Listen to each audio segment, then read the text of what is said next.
ವಿಡಿಯೋದಲ್ಲಿ ನಾವು ವೈರಸ್ಗಳ ಬಗ್ಗೆ ಚರ್ಚೆ ಮಾಡ್ತಾ ಇದ್ದೀವಿ.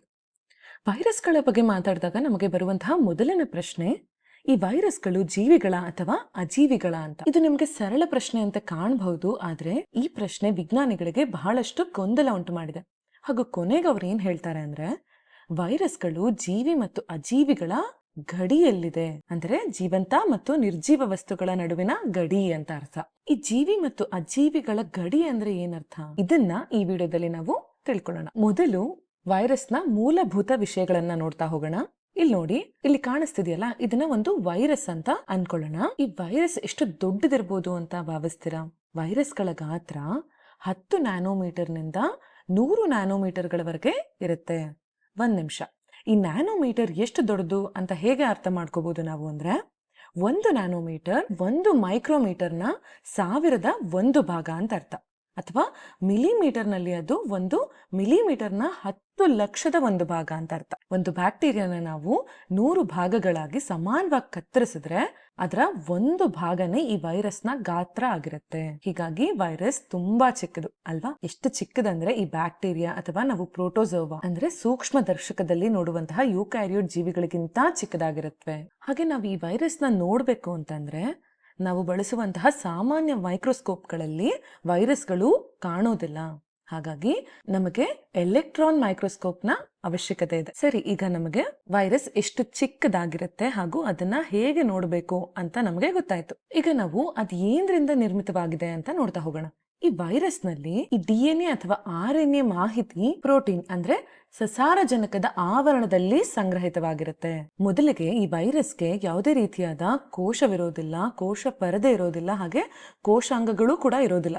ಅದಕ್ಕಾಗಿ ನಾವಿದನ್ನ ನಿಜವಾದ ಜೀವಿ ಅಂತ ಕರೆಯೋದಕ್ಕೆ ಸಾಧ್ಯ ಇಲ್ಲ. ಇದನ್ನ ನೀವು ಹೇಗೆ ಹೇಳ್ಬೋದು ಅಂದ್ರೆ, ಈ ಜೀವಕೋಶದ ಹೊರಗೆ ವೈರಸ್ ಅಜೀವಿಯಾಗಿರುತ್ತೆ, ನಂತರ ಆ ಜೀವಕೋಶದ ಒಳಗೆ ಪ್ರವೇಶಿಸಿದಾಗ ಅದು ಸಕ್ರಿಯವಾಗುತ್ತೆ. ಹಾಗಾಗಿ ಈ ಜೀವಕೋಶವನ್ನ ಹೋಸ್ಟ್ ಕೋಶ ಅಂದರೆ ಆತಿಥೇಯ ಕೋಶ ಅಂತ ಕರಿತೀವಿ. ಇಲ್ಲಿ ಅತಿಥಿಯಾಗಿ ವರ್ತನೆ ಮಾಡೋದು ಈ ವೈರಸ್. ಈ ಹೋಸ್ಟ್ ಕೋಶದೊಳಗೆ ಅಂದ್ರೆ ಆತಿಥೇಯ ಕೋಶದೊಳಗಡೆ ವೈರಸ್ ತನ್ನ ಪ್ರತಿಗಳನ್ನ ತಯಾರಿಸೋದಕ್ಕೆ ಆರಂಭ ಮಾಡುತ್ತೆ. ಅದರೊಳಗೆ ಹೋಗಿದ ತಕ್ಷಣ ನೀವು ಗಮನಿಸಬಹುದು, ನಾನಂದಿದ್ದು ಪ್ರತಿಗಳನ್ನ ಅಂತ.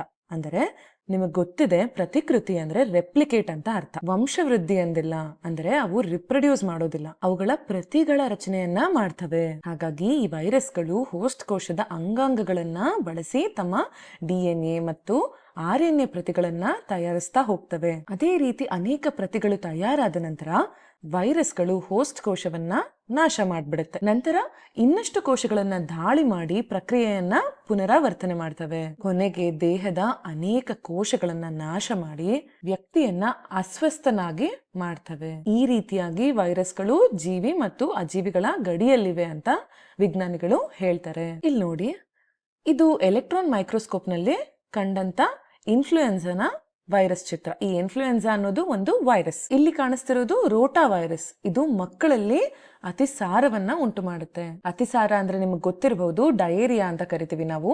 ಇದು ಸಾಮಾನ್ಯವಾಗಿ ಮಕ್ಕಳಲ್ಲಿ ಉಂಟು ಮಾಡುತ್ತೆ. ನಂತರ ಇಲ್ಲಿ ಕಾಣಿಸ್ತಿರೋದು ಕೊರೋನಾ ವೈರಸ್.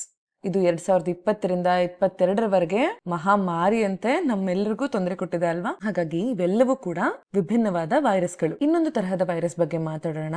ಅದರ ಹೆಸರು ಬ್ಯಾಕ್ಟೀರಿಯಾ ಫೇಜ್.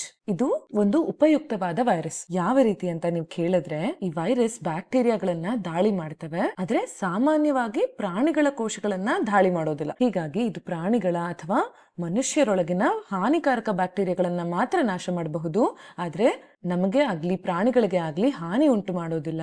ಎಷ್ಟು ಆಸಕ್ತಿದಾಯಕವಾಗಿದೆ ಅಲ್ಲ ಇದೆಲ್ಲವೂ. ಮುಂದಿನ ವಿಡಿಯೋದಲ್ಲಿ ಮತ್ತೆ ಸಿಗೋಣ.